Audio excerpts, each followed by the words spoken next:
Donc bonjour à tous, bienvenue sur la chaîne Philippe est dans le pré. Donc quelques petites actualités de la semaine et je voudrais également informer les gens qui me suivent sur ma chaîne. Ne soyez pas surpris et ne soyez pas inquiets. Si à des moments donnés, je vous ai donné des informations sur des thèmes bien précis, je pense notamment à un agriculteur qui s'est fait enlever son troupeau et l'administration française lui a enlevé son troupeau avec les forces de l'ordre. Les passeports, il les a bien chez lui. Les passeports ont été réimprimés avec la collaboration de la DDPP du département. C'est bien des faits réels. C'est quelque chose qu'on a pu voir de nos yeux. On a des témoins. Pourquoi j'en ai pas reparlé? C'est un dossier qui a beaucoup plus d'ampleur même que je suis en train de vous l'expliquer. C'est un résumé du résumé ce que je vous fais. C'est quelque chose de gigantesque. Je vous en ai déjà parlé. On était d'ailleurs chez l'agriculteur quand on en a parlé. Simplement, pourquoi on ne continue pas d'en parler? C'est que c'est dans les mains des avocats. Et il y a le secret de l'instruction. Et les avocats, c'est normal, nous interdisent de communiquer sur les réseaux, de garder secret. Tant que les jugements ne sont pas rendus au bout, il y a des appels et tout, et ça prend du temps. Voilà.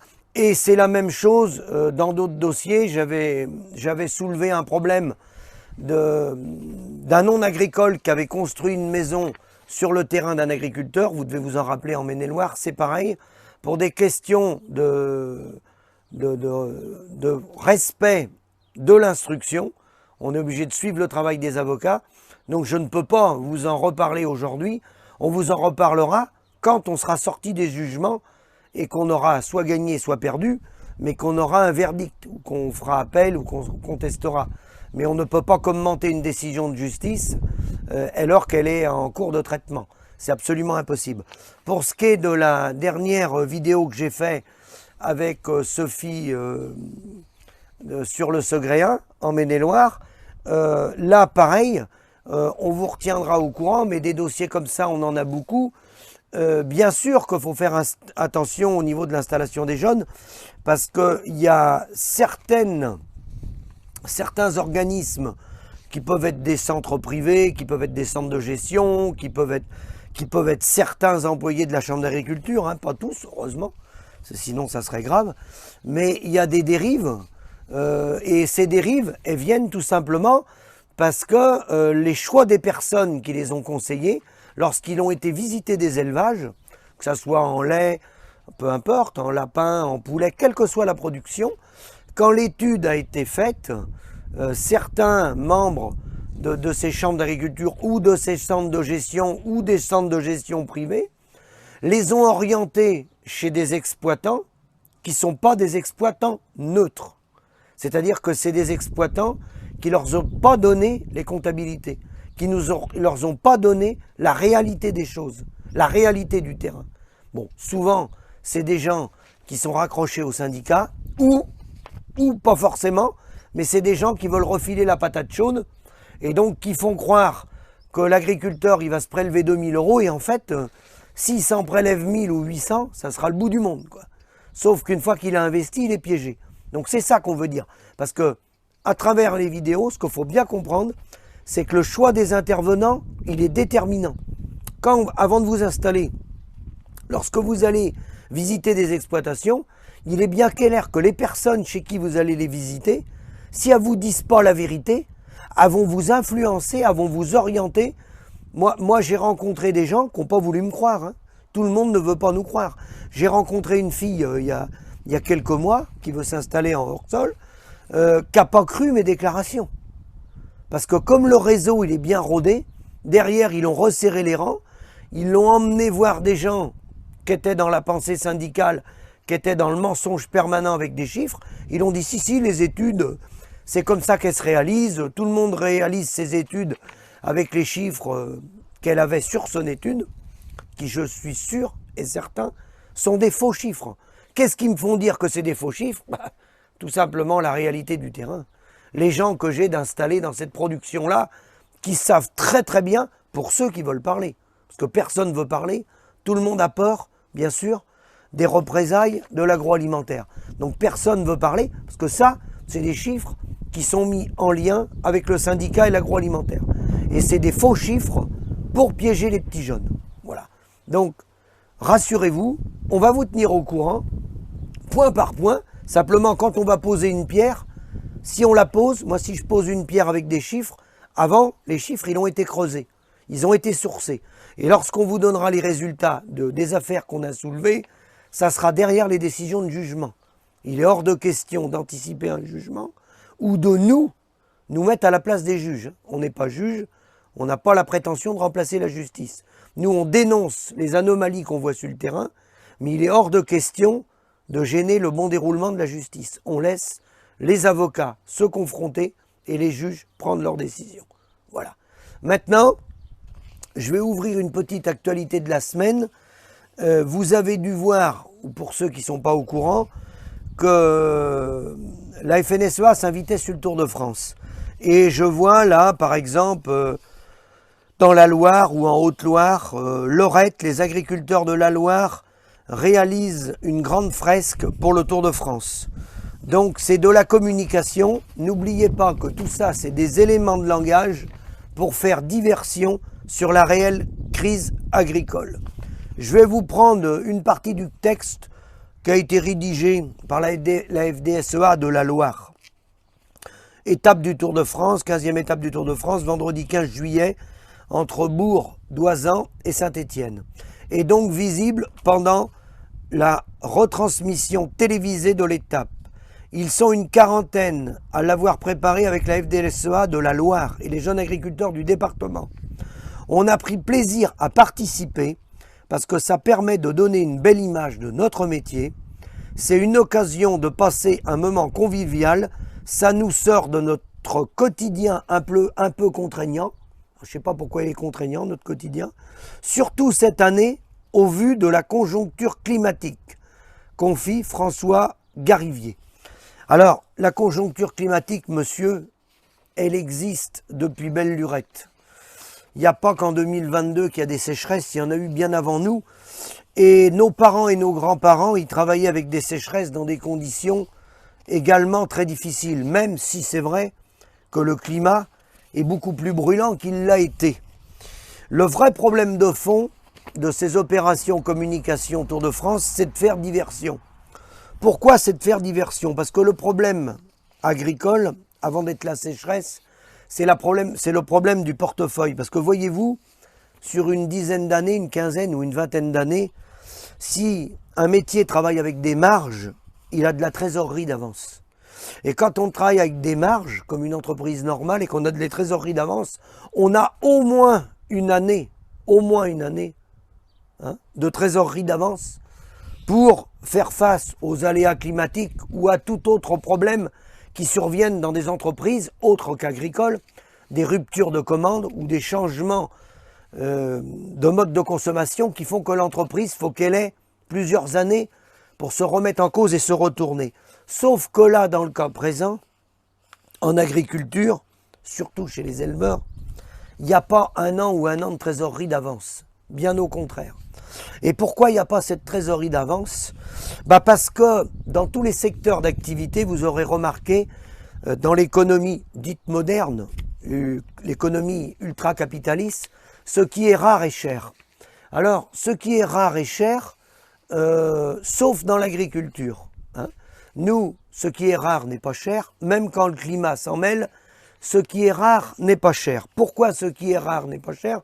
Posez-vous la question, pourquoi, avec la crise ukrainienne qui a bon dos, parce que l'agriculture était en faillite bien avant le conflit de l'Ukraine, ça vient de l'accélérer, mais ça n'a rien à voir. C'est le modèle économique mis en place par l'agroalimentaire avec le syndicat qui tue les paysans, c'est pas l'Ukraine. Il était en faillite avant les paysans, les gens ils déménagent des exploitations bien avant le conflit ukrainien. Posez-vous la question, pourquoi, et ça vous pouvez le vérifier dans tous les secteurs, pourquoi d'un seul coup on entend dire les prix flambent? Le gasoil flambe, la ferraille flambe, vous voulez faire un devis pour un appartement ou vous voulez faire des travaux dans votre maison, ça prend des proportions importantes. Posez-vous la question les gars, pourquoi le porc des parcs fermes, il vaut pas 3 euros?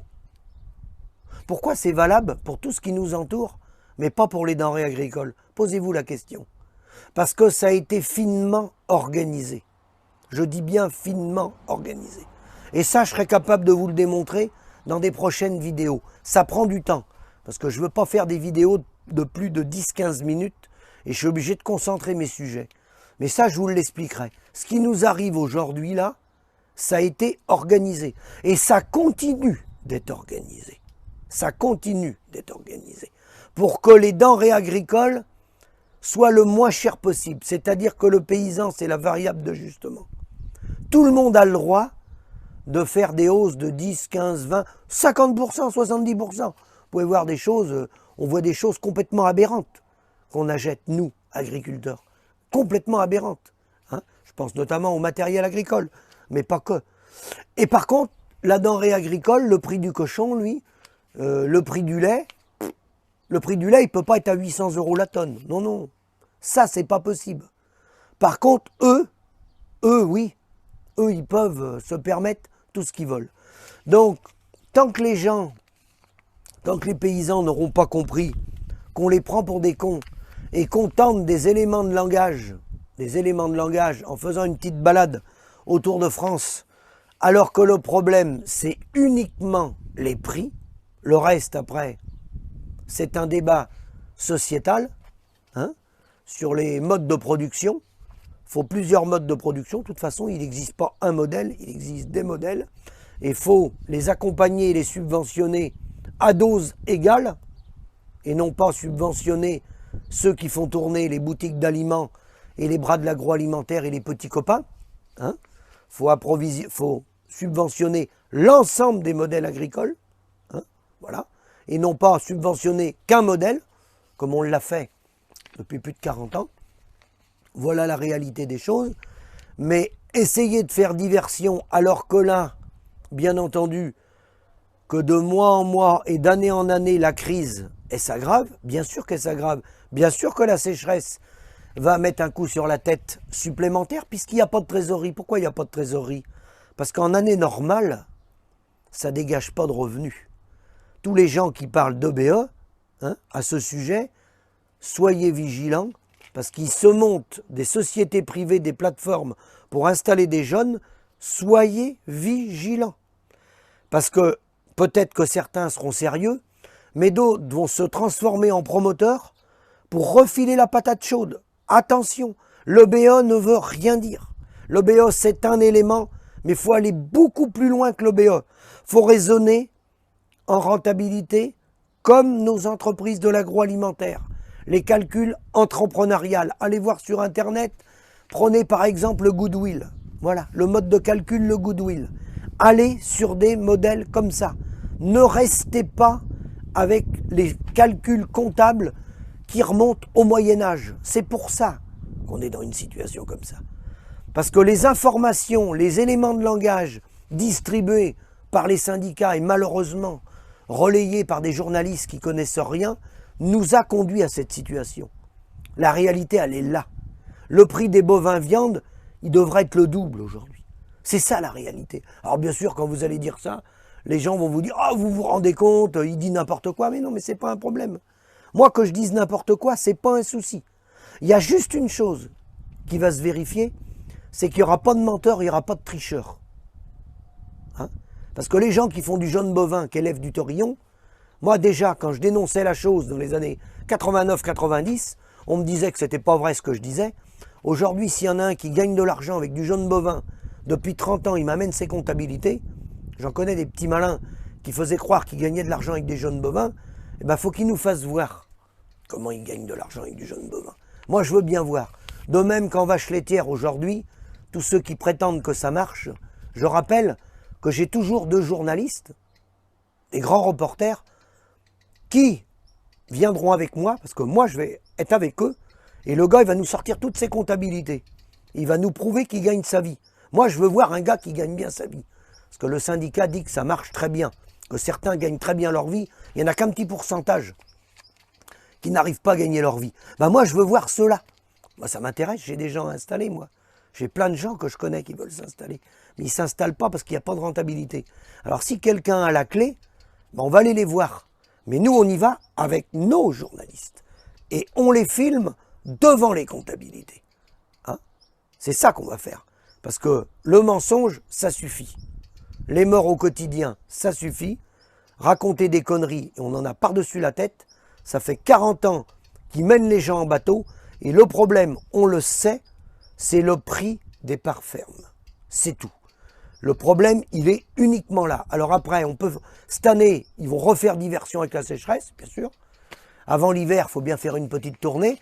Alors au lieu d'aller manifester chez Sodial, qui est en train de plomber le prix du lait, on va sans doute faire des opérations communication avec la sécheresse. On va relancer le débat des bassines contre les écolos.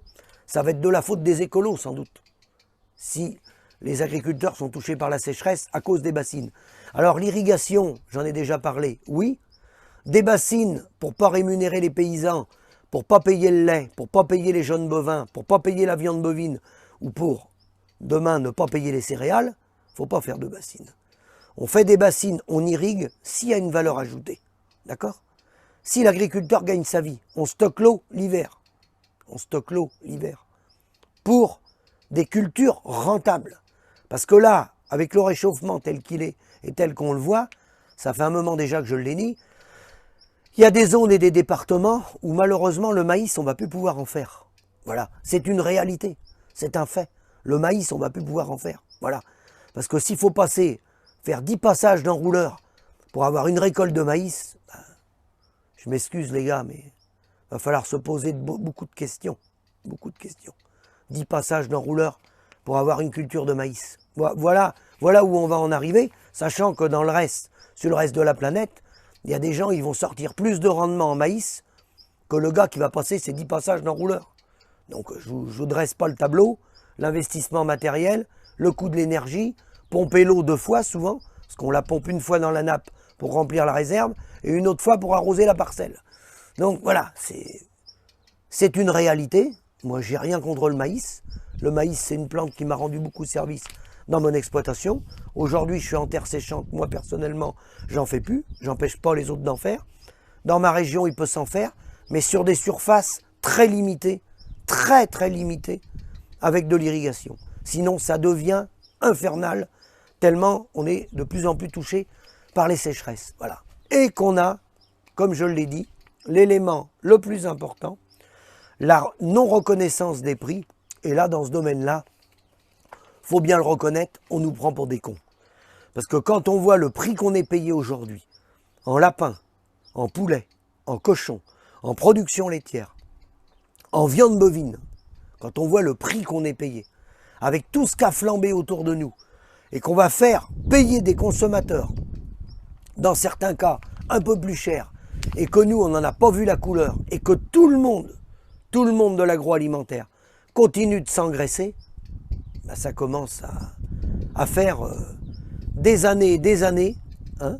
Les gens jettent l'éponge, les gens arrêtent l'élevage en masse pour une seule et unique raison, la rentabilité.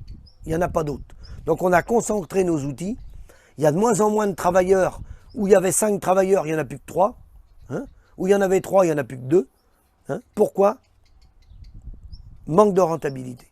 Donc, je vous dis à la prochaine vidéo. Rassurez-vous, je vous tiendrai au courant sur les affaires que j'ai soulevées. Hein, le jour où les avocats me l'autoriseront. Parce qu'il faut être très prudent sur les sujets, c'est normal. Il faut laisser se dérouler les instructions. Quant aux manœuvres du syndicat, je pense que vous devez quand même être un peu habitué maintenant. C'est pour faire diversion. Hein. Au lieu de s'occuper, de défendre notre profession à travers des prix, eux, ils s'emploient à ce qu'on vende nos produits les moins chers possibles. Et ça, je peux vous l'assurer. Pour avoir été en réunion ministérielle, hein, le premier qui flingue les paysans, c'est la FNSEA. Hein, le premier destructeur du monde agricole, c'est la FNSEA. Ça, je peux vous l'assurer.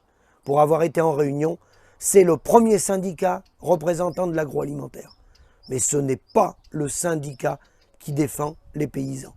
Et tout ça est lié à un maillage qui remonte surtout à partir de 1963, dont je vous détaillerai plus tard, qui est Unigrain, ex-Sophie Protéol, Groupe Avril, InVivo, Coop de France bien sûr, la coopération agricole, l'Open Agri-Food, qui est le petit Davos à la française, et comme je vous l'ai dit, ils sont aujourd'hui rendus au sommet de Davos à travers des bras du groupe InVivo. Voilà le résultat économique de ces gens-là. Voilà le résultat économique de ces gens-là. Le déménagement du territoire, le déménagement accéléré des éleveurs, la faillite des éleveurs, pendant que tous ceux qui tournaient autour des éleveurs ne le perdaient pas de vue, se sont bien enrichis. À bientôt.